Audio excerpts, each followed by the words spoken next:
Dear students, Assalamu alaikum. In this lecture, we will discuss the training of employees. We will discuss in detail two topics: the nature of training and systematic training process. In this lecture, remember that this is part of the lecture number 7 of the Human Resource Development, Management and Development. So let us start this lecture. Nature of training. Dear students, you know that training is the provision, updation of skills to the employees, existing employees, or to the new employees who enter the organization. So, training is an integral part of any process.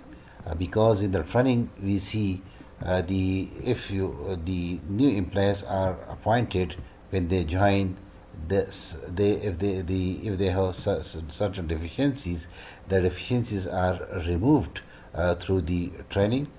So we will discuss the nature of training, types of training, and the systematic training process in this lecture. Training is a process where people acquire capabilities to perform job. Training provides employees with specific, identifiable knowledge and skills for their present jobs. According to Mathis and Jackson, 2008, the training provides the employees specific skills which they can use in their jobs. Training is the process of teaching new employees the basic skills they need to perform their job. It is a hallmark of good management. It reduces, according to Ressler 2013, the training reduces employees' exposure to the negligent training liability.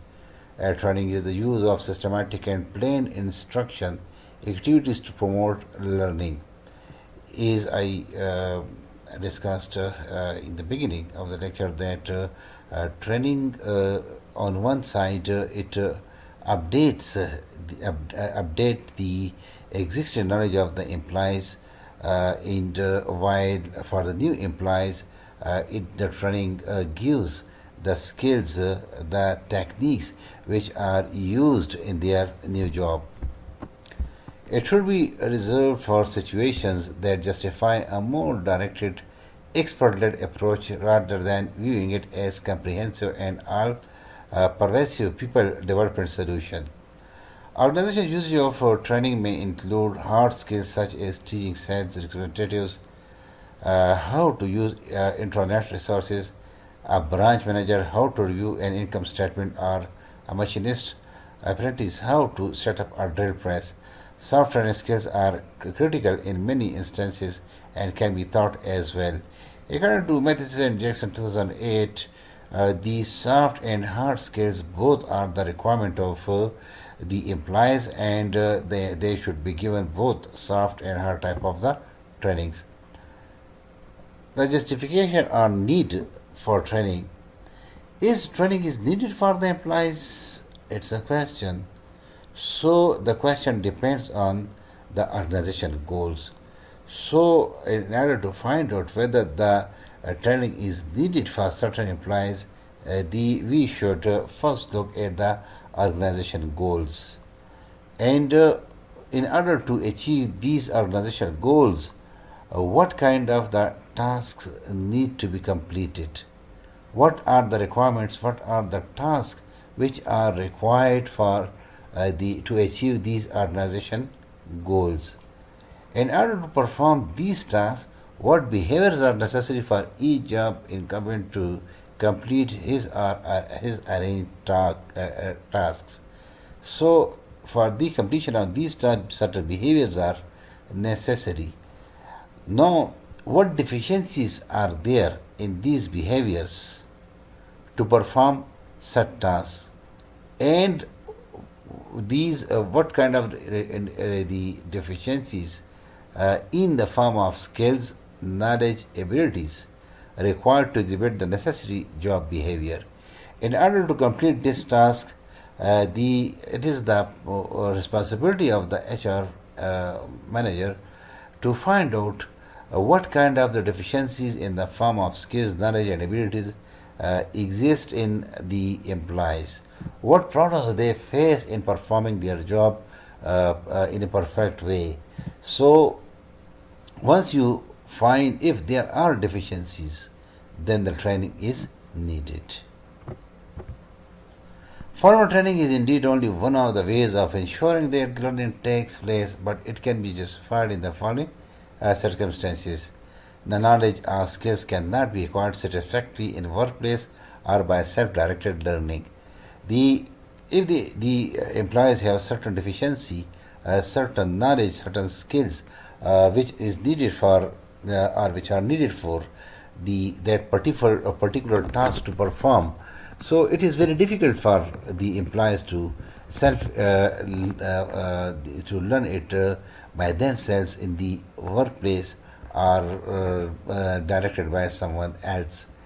Different skills are required by a number of people which have to be developed quickly to meet new demands and cannot be gained by relying on experience. The tasks to be carried out are so specialized or complex that people are unlikely to master them on their own initiative at reasonable speed. When the new employees join the organization, they are in stress. They face challenges. They may have certain deficiency in the skills. They may have lack of the knowledge. The training helps them in learning to in completing their knowledge in updating their skills, and they are in a better position to perform their job.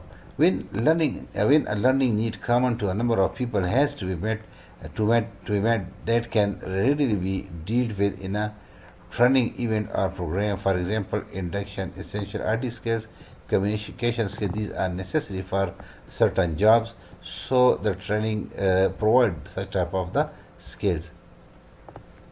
Training categories.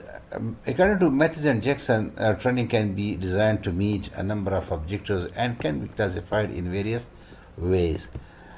The as discussed in the previous slide, that training is arranged in order design in order to achieve certain objectives, and mostly the objectives are the deficiency in the skills in the knowledge of the employees. So usually the different types of the trainings are given. So let us discuss required and regular training. The compliance with various mandated legal requirements and is given to all employees. New employees orientation when the employees join certain time of the training is a must for each employee, and that is the regular and required training. Job technical training enables the employees to perform their jobs well. Product knowledge, technical processes and procedures, and customer relations. These are the job-related training or technical training. Interpersonal and problem-solving training addresses both operational and interpersonal problems and seeks to improve the organizational working relationship, interpersonal communication, management or supervisory skills, and conflict resolution. These are certain skills which are required for the employees to perform the job in a proper way. Such type of training provides long-term focus to enhance individual and organizational capabilities for the future. Business practices, executive development, and organizational change and leadership. It is common for a distinction to be drawn between training and development, with development being broader in scope and focusing on individuals gaining new capabilities useful for both present and future jobs. These are a sketch which shows the type of the training required, and regular training is usually given in the form of safety compliance, driving provisions, wage hour rules, employee orientation, benefits enrollment, sexual harassment prevention. These are some type of the required and regular training which when each employee should, in which every employee of the organization must be trained. Job and technical training is discussed in the previous slide. This consists of the customer service, equipment operation, record keeping needs, telecommunication, IT systems, and product details. These are technical type of the trainings and are closely related to the jobs. The interpersonal and problem solving training consists of communication skills, the writing skills, team relationship, coaching skills, problem analysis, and conflict resolutions. These are given to the employees and different type of the management as well. Developmental and career such type of training are business trends, strategic thinking, leadership, change management, career planning, and performance management. We have in-house training and external training. In-house training are another type of the training which is developed by the organization in which they are used. Means the training within the organization. In-house training programs can be training related to a specific job, such as how to use a particular kind of software, and this type of training are usually given within the organization. So many companies provide in-house training on various HR topics as well, meaning it doesn't always have to relate to a specific job. Some examples of the in-house training include the ethics training, the multicultural training, communication training, management training, customer service training, operation of special equipment, and training to do job itself. Means such type of training are given within the boundary of the organization, within the organization, and the employees need not to be sent to some other organization or training institute for this purpose.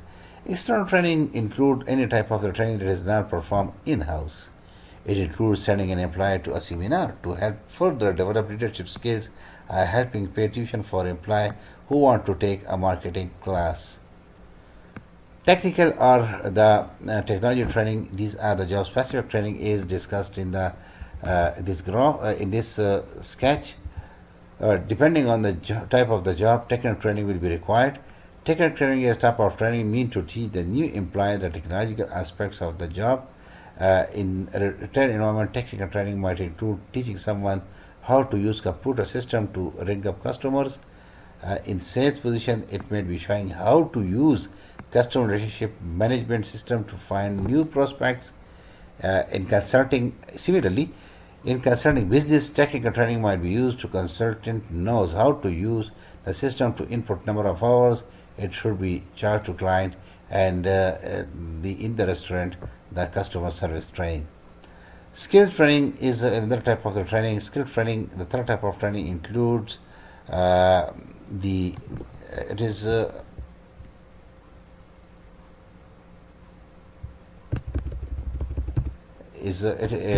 skills training is another type of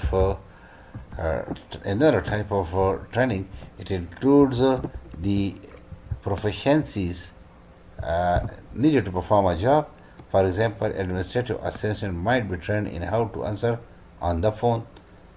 A secretary can be trained to how to reply on the phone. While salesman at Best Buy might be trained in assessment of customer needs and how to offer the customer information to make a buying decision. Similarly, a cashier needs to know not only the technology to ring someone up, but what to do if something is priced wrong. Most of times, skills training is given in-house and can include the use of a mentor. Safety training is relevant to the safety during the performing the job. Safety training is a type of training that occurs to ensure employees are protected from injuries caused by work-related accidents. Safety training is especially important for organizations that use chemicals or other type of the hazardous material in their production, where there is an environmental problem, where there is gas exhaustion, or where there is the any type of the expectation of any type of the accident. Safety training can also include evacuation plans, fire drills, workplace awareness procedures. Safety training can also include the eye safety, the first aid, food service safety, and hearing protection. Because in some of the places, in some of the work environment, there is too much noise. So here hearing protection training should be given to the employees. 71st aid training should be given to all employees who have technical jobs, and where there is a problem of the effect in some type of the eye infection, so eye safety training should be given. So let us discuss now the systematic training process. This you can give a reading to the Mathis and Jackson 2008 book. The systematic process is actually how a training is designed, how a training, first of all, in the systematic training process, we try assess the training needs. We analyze the training need, identify training objectives and criteria. We try to find out is the training is needed, and if it is needed, then training is designed for it, and the pre-test training select the training method, and in this stage we plan training content. Once the training is designed, then the next step is the training delivery, where a schedule for the training is prepared, and training is conducted, and the training process is monitored. Then the last step is the evaluation, where we measure the training outcomes. We measure the training outcomes and compare the outcomes to the objectives and criteria. And if we are able to achieve, if our training achieves the objectives and criteria of the training, then the training is successful. Now, dear student, let us discuss the systematic process step by step. And the first step is the training need assessment. For this, you can refer to the Mathis and Jackson book 2008 book. Assessing organizational training needs represent the diagnostic phase of the training plan, where we come to know where training is needed or not. This assessment considers issues of the employee and organizational process to determine if training can help. In this at this stage, the training needs assessment, the managers they assess the issues of the employees and the organizational process, and they try to determine whether training is needed or not. It is necessary to find out what is happening and what should be happening before deciding if training will help. If it will help, what kind is needed. Similarly, it is very important to find out what is happening in the organization, how the employees are performing, and how they should perform. If there is the deficiency, if there is a difference between the how they should perform and how they are performing, then if there is difference, then it means that training is needed. If training is needed, then the next step is to find out what kind of the training is needed. For example, suppose that looking at the performance of clerks in a billing department, a manager identifies problems that employees have with their data entry and keyboard abilities, and he or she decides that they would benefit from instruction in these areas. This is a very good example that if the manager finds out that a clerk has problem, the billing clerk has problem in data entry and use of the keyboard. As a part of assessing the training need, the manager has the task to take a data entry test to measure their current keyboard skills. So what he should do, that he should take the test of the clerks in order to find out what is the speed and how many the mistakes are there, how many errors are there. Then the manager establishes an objective of increasing the clerk's keyboard speed to work per minute without errors. So the aim of the objective of the manager is to train this clerk to reduce the errors. The number of words per minute without error is the criteria against which training success can be measured. So it represents the way in which the objective is made specific. So this is a simple example that the manager observed that the billing clerk has problem in the data entry. So he takes the test and find out the errors, the ability level, and then he decided to give training to this clerk in order to reduce these errors. So the objective of this training becomes to train the billing clerk to type, to make data entry without error. Analysis of the training needs. The first step in training need assessment is analyzing what training is needed. Training need can be diagnosed by analyzing the organizational outcomes and looking at the future organizational needs. A part of training is the identification of the knowledge, skills, and attitude, case A, that will be needed now and in the future as both jobs and organizational change. Sources of information used in the training need assessment. This is one of the best way to find out whether training is needed or not. So, what the management does, that it observes the knowledge, the skills and attitudes which are needed for the current job, for the current situation, and what are needed in the future. So, the organizational sources can be used, job task sources and individual employee sources can be used to assist the analysis of training needs, grievances, observations, accidents, complaint, exit interviews, training, etc.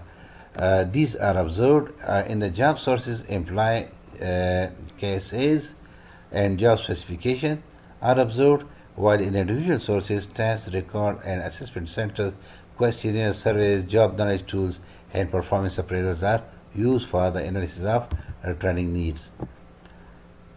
In the training needs,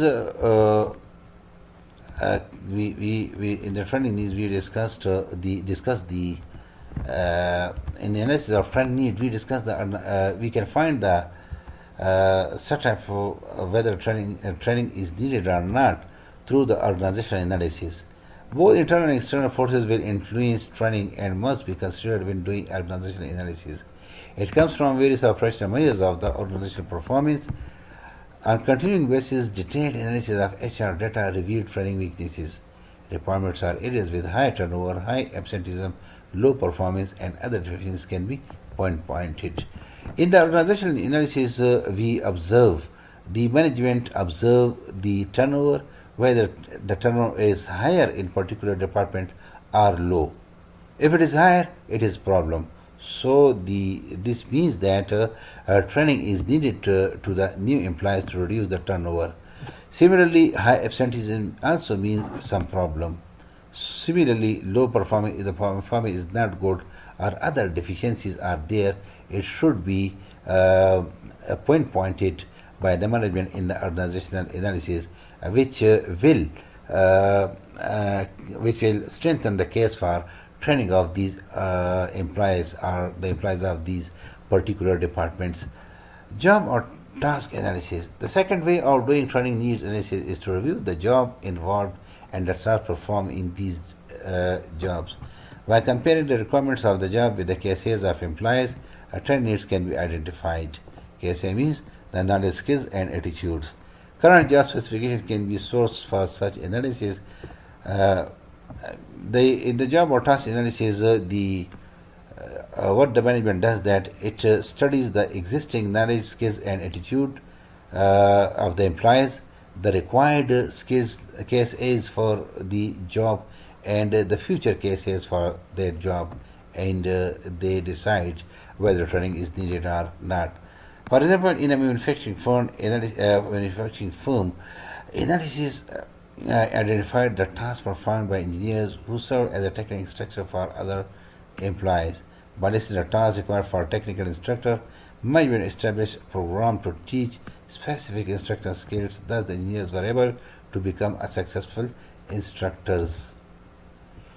In the individual analysis, as in this evident from this task, the third reason of diagnostic training need is a focus on individual, how they perform their jobs. The following sources are example data are used for the individual analysis. The performance appraisal of the individual can be used, a skill test, individual assessment test, record of critical incidents, assessment center exercises, questionnaires, and surveys can be used. to find out whether training is needed or not, job knowledge tools and internet input. These can be used to find out whether training is needed for the individual or not. Once it is found that training is, by observing these points, training is designed. The training design is an important part of the training systematic training process. Once training objectives have been determined in this training need assessment, once you have found that these types of the training is required, and how whether these types of the training will be given in-house or the external training, whether these are the attitude relevant or technical training, then the training is designed. Once training objectives have been determined, training design can start. Whether job specific or broader in nature, training must be designed to address the assist specific needs, the needs which we have assessed in the step training need assessment. Effective training design considers learning concepts and a wide range of different approaches to training. Working in organizations should be continual learning process, and learning is focus upon training activities. Different approaches are possible because learning is a complex psychological process. There are three important considerations when designing a training. These points should be kept in mind while designing a training. The learner readiness. It should be ensured that the learners are ready to have this training, to pick up this training. For training to be a successful, learner must be ready to learn. Learner readiness means individuals have the ability to learn, which many people have. However, if effective learning is to occur, individuals must have also the motivation to learn and self-efficacy. The learner readiness means that the employees who are going to be trained, they should have the ability to learn, they should be motivated to learn, and they should have self-efficacy. So let us discuss in detail what the learner readiness is. The learner readiness means ability to learn. Now, what is ability to learn? Learner must possess the basic skills such as fundamental reading, math proficiency, sufficient cognitive abilities. If an employee, a worker has these type of the abilities, this means that he has the ability to learn. Companies must discover that some workers lack the requisite skills to comprehend their training effectively. Various firms have found that a significant number of the job applicants and current employees lack the reading, writing, math skills needed to do the jobs. So, in such a case, if they don't possess such type of the skills, then don't have the ability to learn, and a special type of training should be arranged for the such type of the employees to prepare them, to enable them to read and write. For the learner readiness, the second point is the motivation to learn. Motivation is, we have discussed in the previous lecture, the motivation. A person's motivation to learn training is referred to as motivation to learn and is influenced by multiple factors. The desire of the employee, the intention of the employee to learn is actually his motivation, which is affected by a number of the factors. For example, differences in the gender and ethnicity and the resulting experience may affect the motivation of adult learners. The student motivation level be influenced by the instructor's motivation, ability, friend encouragement to do well, classmate motivation levels, the physical classroom environment, and the training method used. Similarly, the motivation of the employee to learn also depends on the ability of the instructor, the qualities of instructor. If the instructor is a good one, interesting person, he has the capability to motivate the audience, then this means that the employees will be motivated to learn. Similarly, if the employees are encouraged by their co-workers, they also will have the motivated. Similarly, the training methods also affect the motivation of the employees. Self-efficacy, it refers to a person's belief that he or she can successfully learn the training program. Self-efficacy means that a person believes, a person is sure that he can complete the training, he can successfully complete that training which will be given to him. If he is sure, he has the belief, he has the capability, he is sure that he will complete it, then this means that he is ready to learn. For learners to be ready for and receptive to the training content, they must feel that it is possible for them to learn it. For example, some college student levels of self-efficacy diminish in math and statistics courses when they do not feel adequately able to grasp the material. These perceptions may have nothing to do with their actual ability to learn, but rather reflect the way they see themselves and their abilities. Instructors and trainers must find appropriate ways to boost the confidence of trainers who are unsure of their learning abilities. The self-efficacy of the employees also depends on the trainer or the instructor. He should make the workers sure that they can complete the training, they have the learning abilities, they are competent enough to complete the training. Similarly, the learning styles also are important for the effective learning. Once learnings have been considered, then learning styles and learning transfer becomes focused. The combination of these can result in effective learning. So, after the learner readiness, let us discuss the transfer of learning. The trainer should design training for the highest possible transfer from the class to the job. Transfer occurs when trainees actually use on the job what knowledge and information they have learned in the training. It should be while designing the training, it should be ensured that the transfer of learning has been occurred. What is transfer of learning? Transfer of learning is if the employees who have been trained, they apply it to their job. This means the transfer of learning. How much training effectively gets transferred to the job is estimated to be relatively low, given all of the time and money spent on the training. A review of 150 organizations found that as few as 34% of apply training to their jobs within the first year after training.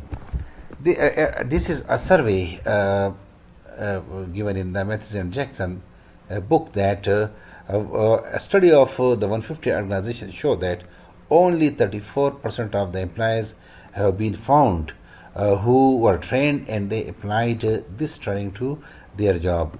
The study showed that employees may use the training immediately but then decrease its use over time. After the training, when they are fresh, they apply the training to their jobs, but as the time passes, they reduce what they have learned in the training. Certain variables affect the continuation of training transfer depending on the nature and type of the training. Effective transfer of learning meets two conditions. First, the trainees can take the material learned in training and apply it to the job context in which they work. Second, employees maintain their use of learned and material over time. Effective transfer means that they take that training and they apply it to their job and they maintain their knowledge and the use of this training for a longer period of time. A number of approaches can increase the transfer of training.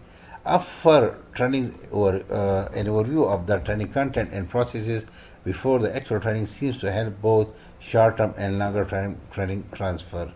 Another specific way to aid transfer of training to job situation is to ensure that training mirrors the job context as much as possible. For example, training managers to better selection interviews should include role playing with applicants who respond in the same way that real applicants would be. Similarly, the next point of the training delivery, the systematic training process is the training delivery. So, training delivery is a step which the stage which starts after the trainee's assessment and the setting of objectives and designing the training on the basis of those objectives. The training delivery is the type of the training to be used, the method of training to be delivered. Similarly, once the training has been designed, the actual delivery of training can begin. Regardless of type of training done, a number of approaches and methods can be used to deliver the training. Whatever the approach is used, a variety of consideration must be balanced when selecting training delivery method. The common variables which are considered for the training delivery are nature of the training. It should be ensured that what is the nature of the training, what is the subject matter, and the number of the trainees, individual versus team, and e-learning versus traditional type of the learning. It should be ensured that what kind of training should be given, and the type of nature and type of the training depends totally on the objectives set in the training assessment and and the design of the training prepared in the previous stage number 2. However, a small firm with few new employees may have HR staff members meet individually with the new hires for several hours. In a small firm, when the number of new employees is not too much, the HR staff member they can guide, they can train the new members in few hours. A medium-sized company with 3 locations in a geographic area may bring supervisors together for 2-day training workshop once a quarter. However, a large global firm may use web-based courses to reach the supervisors throughout the world with content available in several languages. Frequently, training is conducted internally, but most type of the trainings use external and technological training resources. Means some of the trainings are given outside of the organization and some are given inside the organization. We discuss. This is the different type of the training methods which are used by the companies. On the y-axis, we see the methods of training, which includes face-to-face training. It is used by 87% of the companies use such type of training. Outside training, 72%. Third-party training, 48%, and the other types of the training with percentage of the company use as being shown in this diagram. Among the training is the internal training. Internal training means in-house training, which we discussed in the beginning of this lecture, which means internal training means the training within the organization, and most of the trainings are given within the organization. The internal training generally applies very specifically to the organization and its jobs. It is popular because it saves the cost of sending employees away from the training for the training and often avoid the cost of outside trainers. Skill-based training is conducted inside the organization. We have the informal training. The informal training is the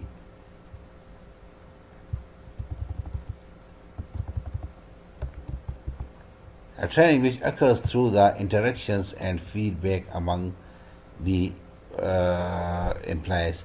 Means the employer doesn't know that he is getting the training. He gets such type of training through the interaction with other employees, and sometimes with feedback. Some of the employees are from their supervisor. Much of what the employees know about their job, they learn informally from asking questions and getting advice from other employees and their supervisor rather than from formal training. What they do, what they should do, what are the rules, what are the regulations, what type of the pay package exists, what are the new rules. They mostly the employees learn these the from the employees who are already working in this organization. Another example of such type of informal training is the learning of the organizational culture. On the job training, the most common type of training at high level in an organization is the on the job training because it is flexible and relevant to what the employees do. In contrast with informal training, which often occurs spontaneously, on the job training should be planned. It is formal training. On the job training is a formal training. The supervisor or manager conducting the training must be able to both teach and show the employees what to do. These are some of stages of the on-the-job training. Prepare the trainees, present the information, have the trainees practice and do follow up. Prepare the trainees means put them at ease, find out what they know, get them interested. Means they should the supervisor should find out what they know and what they should know, and motivate them. In the next step on the job training is tell, show, and ask the question. Present one point at a time and make sure the trainees know. Give them the training. Have the trainees practice. Have the trainees perform the task. Ask questions, observe and correct, and evaluate the mastery. Means that once you provide the information, give them the training, then have a practice, ask the question, take the test, and after this they will apply to their job and do have a follow up, give them the feedback, put the trainees on their work, check frequently, reduce follow up as performance improves. External training is, as we also discussed in the previous slide, that it is the training which is given outside of the organization. Sometimes the employees, the organization send their employees for a special type of training outside of the organization, and such type of the training is called the external training. External training or the training that takes place outside the employing organization is used extensively by organizations of all sizes, whether large or medium size. Large organizations use external training if they lack the ability to train people internally, or when many people need to be trained quickly. This is a type when they send some employees. Some of the organizations send their employees to the other organizations as a part of the benchmarking too. External training may be the best option for training in smaller firms due to the limitation in the size of HR staff and the number of employees who need various types of the specialized training. Outsourcing of training is when many employees of all sizes outsource training to external training firms, consultants, and other entities. According to an estimate, about 25 to 30% of the training expenditures go to outside training sources. Interestingly, over a recent 3-year period, the outsourcing of training has not increased dramatically. However, outsourcing of training is used more frequently when mergers and acquisition occur. A popular route for the employer is to use vendors and suppliers to train employees. Several computer software vendors offer employees technical certification on their software. For example, being a Microsoft certified product specialist gives employees credentials that show their level of technical expertise. Such certifications provide employees with the items to put on their resumes should they decide to change job. These certifications also benefit employees who can use them as a job specification. This is a good example of the outsourcing or external training. If you computer related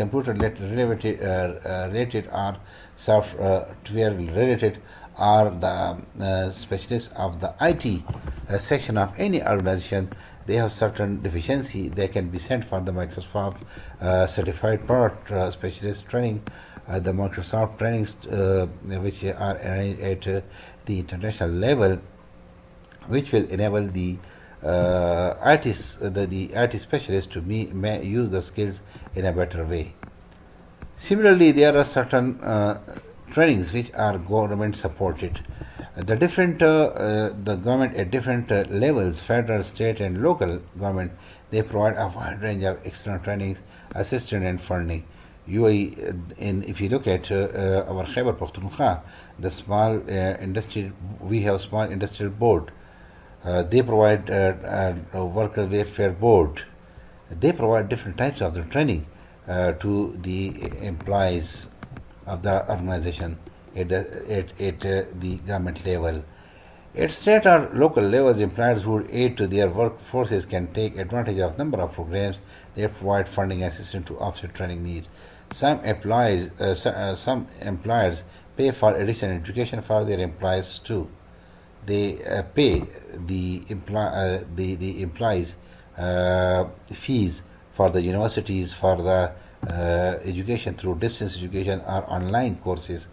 Typically, the employees pays for courses that apply to a college degree and is reimbursed upon successful completion of course. Upon completion of the degree, the employee may choose to take the new skills and go elsewhere. Employees must plan to use these skills upon employee graduation to improve the retention of those employees. Orientation for new employees is also a type of the training which is given internal training given at the within the organization, and this is the most important and widely conducted training. Orientation is planned, and this is a planned introduction of the new employees to the jobs and co-workers and organization, and is followed by most employees. It requires completion between individuals in HR unit and operating managers and supervisors. Dear students, we discussed this in the employees orientation and socialization part of this lecture, that the orientation or on-board training for new employees means that when the employees join the organization, they are introduced to their co-workers, to their supervisors, they are given the organizational tour, they are given information about the rules and regulations of the attendance rules, the payment rules, the leave rules. Such type of training is orientation. Learning online training, e-learning. E-learning is the use of internet or organizational intranet to conduct training online. E-learning is growing in popularity with employees. The major advantages are cost saving and access to more employees. Estimates are that corporate training conducted through learning technology today will be doubled in the next few years. A number of e-learning methods are used for workers regardless of age, location, some of which are discussed below. E-learning is becoming very popular in the Pakistan as well, but this e-learning has the employees face some problems in the e-learning because they have very few of the employees have the IT skills. Distance training or learning. A growing number of college and university classes use some of the form of the internet-based course support. Many large employers as well as the colleges and universities use interactive two-way television to present the classes. Similarly, the medium allows an instructor in one place to see and respond to class in any number of the other classes. With fully configured system, employees can take courses from anywhere in the world. Blending e-learning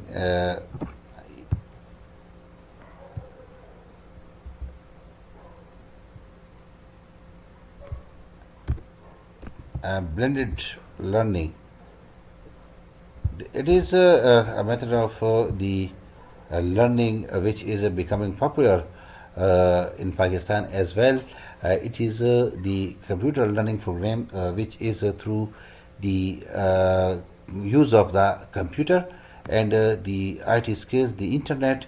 E-learning alone cannot be sole method of the learning training.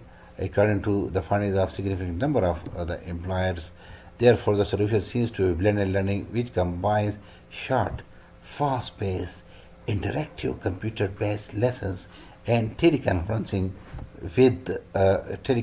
with traditional classroom instruction uh, and simulation.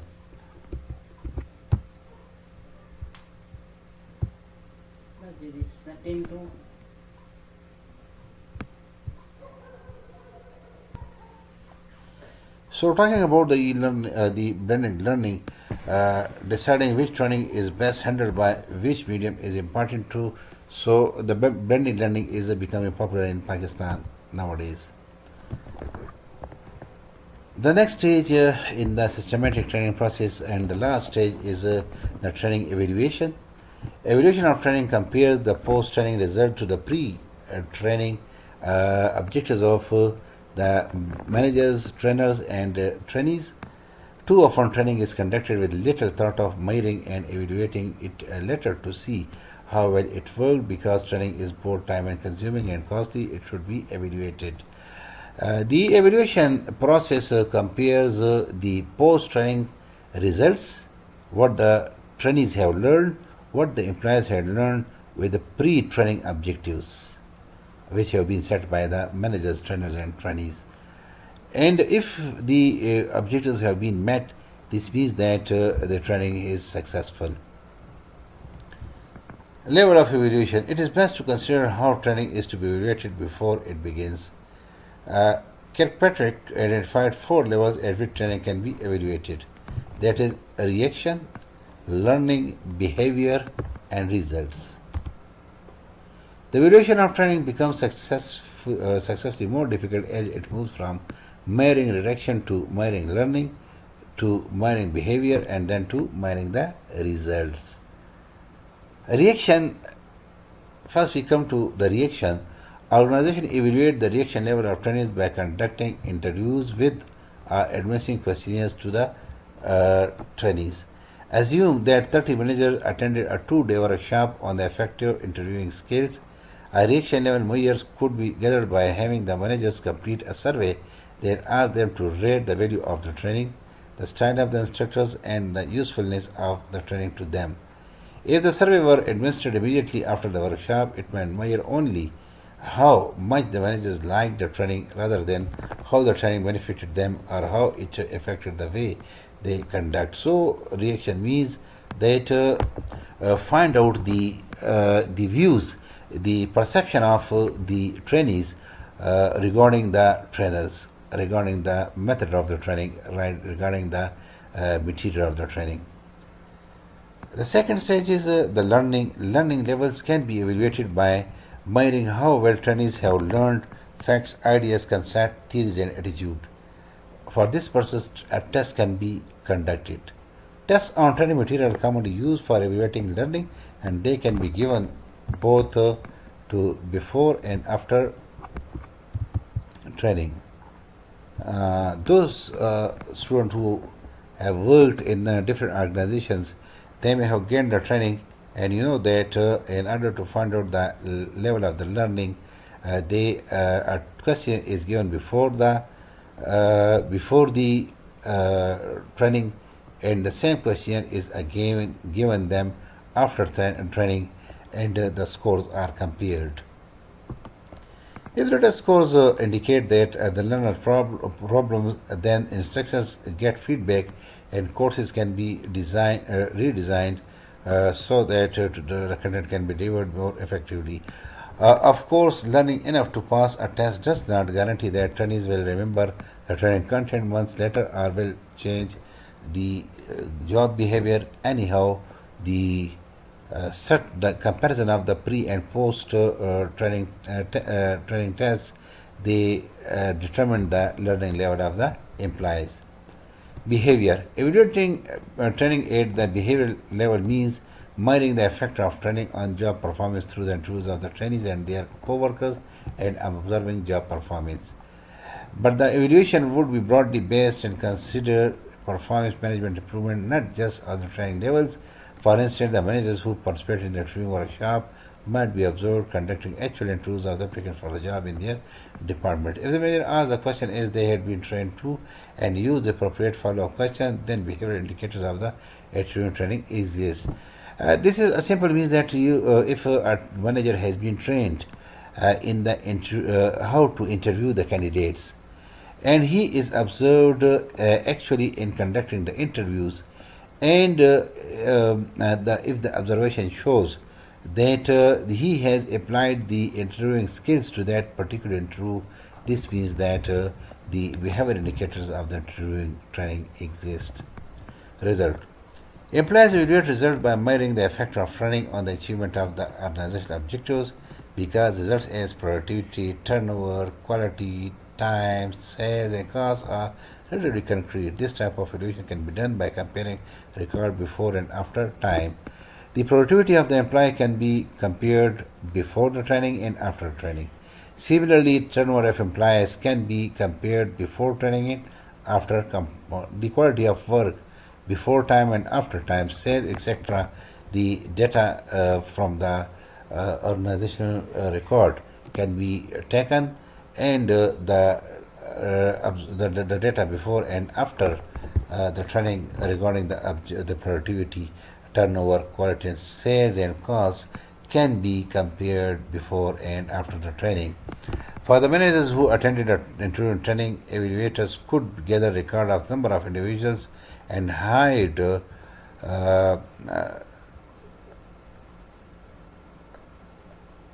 individual hide compared with the number of the employees offers made before and after the training.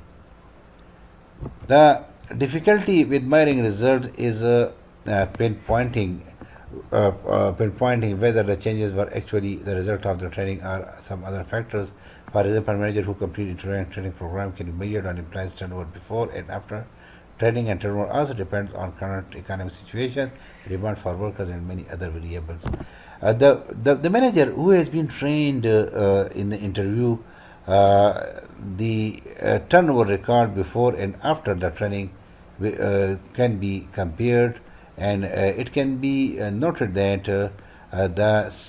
the employees who has been selected by this manager, who has been interviewed by this manager after the training, whether they are part of the turnover or not. Training evaluation metrics is another type of the training evaluation. Training is expensive. No doubt it is HR function that requires measurement and monitoring. Cost-effect analysis and return on investment analysis are commonly used to do so, as are various benchmarking approaches. The cost-benefit analysis is a good way to estimate, to compare the cost and benefits of the particular training. Training results can be examined through cost-benefit analysis, which is a comparison of the costs and benefits associated with the training. There are 4 stages in calculating the costs and benefits. What are these stages? Let us discuss. Determine the training costs. Consider direct costs such as design, trainer, fees, material, facilities, and other administrative activities. Then identify potential saving results. Consider the employee retention, better customer service. These are the saving results. Fewer work errors, quicker equipment production, and other productivity factors. Similarly, compute potential savings, gather data on performance results, assign dollar cost to each of them, and conduct cost and the saving benefit comparison, as shown in this particular diagram. Benchmarking. In addition to the evaluation training internally, some organizations use benchmarking measures to compare it with training done in the other organization. To do benchmarking, HR professionals gather data on training in their organization and compare with the data of training on other organizations in the same industry or of similar size. You know that the benchmarking is to compare own processes with the external other organization, the process within another organization of the same industry. Comparison data are available through the we are discussing the case of USA, where the American Society for Training and Development and Benchmarking Survey has complete data. The survey has training-related data from more than 1,000 participating employees who completed detailed questionnaires annually. Training can also be benchmarked against data from American Productivity and Quality Center and the Saratoga Institute if the firm belongs to the USA. Training evaluation designs with or without benchmarking data. Internal evaluations of training programs can also be designed in a number of ways. There are three ways: the pre-post measure with control group, and the post measure, pre-post measure, and pre-post measure with control group. First we discuss the post measure. The most obvious way to evaluate the training effectiveness is to determine after the training whether the individuals have performed the way management want them to perform. This is to find out, to evaluate whether the employees are performing in the same way which the organization which the management want after the training. Assume that a customer service manager has 20 representatives who need to improve their data entry needs. After one day training session, they take tests to measure their speeds. If the representatives can all type the required speed after training, was the training beneficial? It is difficult to say. Perhaps most of them could have done as well before the training. Tests after training do not always clearly indicate whether a performance is a result of training or could have been achieved without training. Similarly, another way is the pre-post measure. By differently designing the evaluation just discussed, the issue of the pre-test skills can be considered. If manager had measured the data entry speed before and after training, he or she could have known whether the training made any difference. However, a question would have remained: was any increase in the speed a response to the training, or did these employees simply work faster because they knew they are being tested? People often perform better when they know their efforts are being evaluated, so such type of the results can be biased one. Pre-post measure with control group. Another evaluation design can address the preceding problem. In addition to testing 20 representatives who will be trained, the manager can test another group of representatives who will not be trained, and to see if they do well as they who are to be trained. The second group, called control group after training, if the trained representative works significantly faster than those who are not trained, then the manager can reasonably be sure that the training was effective. So this means that once the manager tests those who have not been trained and then who have been trained, and find out whether the training has been effective or not. Dear students, these are the references. This lecture has been was prepared by using the Armstrong and Taylor 2014, Dressler 2013, and Mathis and Jackson 2008. Thank you very much.